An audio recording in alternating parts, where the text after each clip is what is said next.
Okay, so, oops, I am reviewing this LOVEPS hair dryer, which you can see here. There's this, there's the diffuser that goes to it.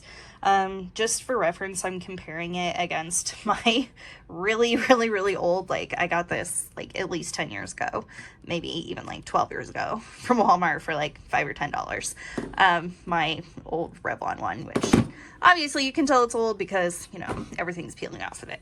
But, so, you know, I don't use fancy products or anything like that. And so, you know, it is what it is, but, just wanted something new to upgrade. So, here's the deal. So I've only used this once, but I will say that I'm going to return it and try something different. And here's the reason why. So, the machine itself is okay. It's actually really good. My problem comes from using the diffusers. So, if you look at my old diffuser, or the diffuser that goes with my really old one, if you can see from these little stubs, you know, that are coming out from the diffuser, you have airflow that's coming from like top, bottom, and like all the way around. So it's got like gaps for airflow to come through like all around each one of these protrusions that come out of the diffuser. This one, if you can tell, or if you're looking at it, only has one opening towards the top of each one of these protrusions. And they all literally face the same way. So, to create like just this enormous like funneling effect that only allows it to basically just dry like straight from the middle, and that's it. Whereas my old diffuser, you know, it's got plenty of airflow that lets you have like a much bigger radius for drying your hair. So my problem with this is that with the diffuser itself, it took so much longer to dry my hair than using my old hair dryer.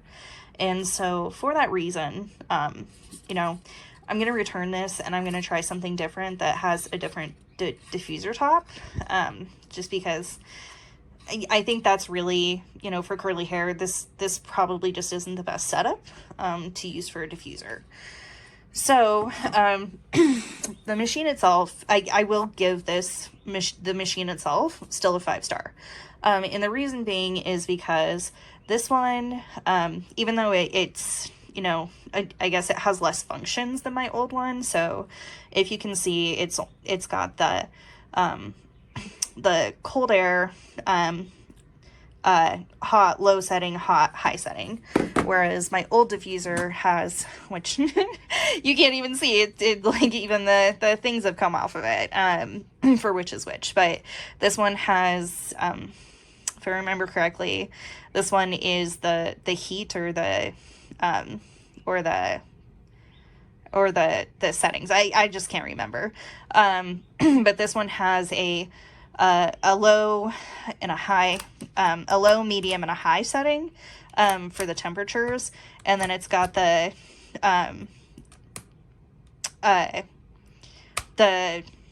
low and high for the fan, I guess. And then this one's just got, like, if you want cold air from this one, you just have to like hold down this button when you're blow drying your hair, which kind of sucks. I really don't like that feature of it, just because, you know, who wants to sit and hold a button for the entire time that they're drying their hair? So, I will say that, like, that's a difference, and I couldn't really tell the difference with this, because if you're kind of looking at it more objectively, if you're using the 1 setting on this one, it's basically, you know, going to be equivalent to just using, like, the warm setting, like, on this one. So, you know, really there's not too much of a difference on that. I do prefer just having, you know, the 1 button, or I guess the 1 setting, where you can just turn it on like this and just have the cold air running out of it, without having to like hold an extra button down for the entire time. I will say with this that you're not, like, people who are going to buy something like this and expect like the quality of like a Leifin, I think they're called, or like the Dyson, you know, I think those people are going to be very, very, I guess, disappointed, to say the least, because the thing about like Leifins and Dysons and, you know, those kind of things is that they're bladeless. This is not. This does use blades to, you know, create that air movement and that circulation. So, you know, if you do get your hair, you know, stuck in the back of this, it's going to be no different than, you know, using something like this. Just because it's the same premise. There's, you know, a catcher there to try and keep it, but, you know, hairs are hairs and they're super tiny and they can still get sucked in there. So, but if you're expecting like Dyson quality from something like this, then, you know, you're going to be very disappointed. But if you just... So I love this hairdryer. I was a little skeptical because it's a dupe of the Dyson, but there's some things I love about it is that the handle does a twist so that you can fold it up easily to pack it. It's very lightweight. It's very effective, dries my hair super fast. And honestly, it's kind of silly, but one of my favorite features of this hairdryer is that the different things that you can attach, they're magnetic. And so you're not fighting to get stuff onto the hairdryer. It just literally clips